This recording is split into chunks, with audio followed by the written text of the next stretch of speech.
បាទសួស្តីអ្នកទាំងអស់គ្នាបាទថ្ងៃនេះខ្ញុំធ្វើការ review ខ្លីទាក់ទងរថយន្តបាទ BYD Silver ដែលទើបនឹងចេញក្តៅបងប្អូនណាបាទចង់មានរូបរាងស្រស់ស្អាតខ្លាំងណាស់បងប្អូនអើយបាទផ្នែកខាងមុខបាទចង្គៀងគុជ LED បដិញបាទយ៉ាន់គឺយ៉ាន់បាញ់ខ្មៅហើយស្រាប់បងប្អូនណាយ៉ាន់ original បាទផ្នែកចំហៀងបាទជាក្តោប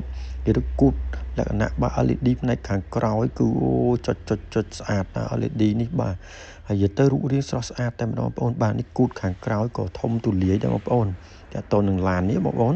បាទស្រស់ស្អាតនិយាយទៅគូតខាងក្រោយធំទូលាយបាទការ design របស់ BYD ចេញមកមួយគឺដឹងតែផ្ទុះតែម្ដងបាទរថយន្ត BYD Silver គឺជារថយន្តបាទ plug-in hybrid បាទតែចំនួនថ្មីបងប្អូនណាអញ្ចឹងកម្រិតនៃការស៊ីសាំងស៊ីត្រឹមតែ 2.9 លីត្រក្នុង100គីឡូបាទអញ្ចឹងប្រើប្រាស់សាំងផងអគ្គិសនីផងអញ្ចឹងការប្រើបោពេលយើងចាក់មួយពេញយើងជិះបានរហូតដល់ 2000 បាទគីឡូម៉ែត្របើតាមក្រុមហ៊ុនផ្សាយបងប្អូនបាទផ្នែកខាងក្នុងបាទស្រស់ស្អាតកៅអីពូកស្បែកបែបពណ៌បាទលឿងតាន់សម័យបាទនិយាយទៅទទួលយកបានបងប្អូនតើតើនឹងការ design មកបាទដៃទ្វារអីដៃចង្កូតគឺលយបងប្អូនលយបាទនិយាយត្រង់លយជាង BYD Silver ទៀតដៃចង្កូតបាទអេក្រង់កំសាន្តបងប្អូនមានកន្លែងដាក់ដបទឹកបាទកន្លែងដាក់ទូរស័ព្ទមកគូស្រស់ស្អាតបាទនិយាយទៅស្អាតបងប្អូនផ្នែកខាងក្នុង design មកអែមហើយតម្លៃ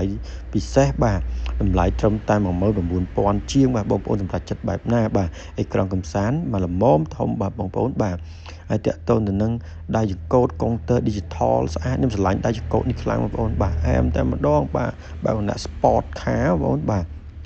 រូបរាងក៏ sport ទៀតនិយាយទៅឲ្យតម្លៃប៉ុណ្ណឹងតែបងប្អូនសម្រាប់ចិត្តបែបណាបងប្អូនបាទនេះកន្លែងចុចបាទចង្កឹះលេខចង្កឹះអីគេ design មកឡើង volume បាទនិយាយទៅ option អីគឺស្រស់ស្អាតមែនតើបងប្អូនបាទតើតនរថយន្តនេះហើយបងប្អូនឃើញបាទអេក្រង់ប៉ុណ្ណឹងរូបរាងប៉ុណ្ណឹងផ្នែកខាងមុខ design បណ្ណាមកកប់តែម្ដងបាទមានទទួលទិញនឹងលក់រថយន្តអគ្គិសនីគ្រប់ប្រភេទទាំងគ្រឿងបន្លាស់តុបតែងរថយន្តអគ្គិសនីបងប្អូនអាចតាក់ទងខ្ញុំបាន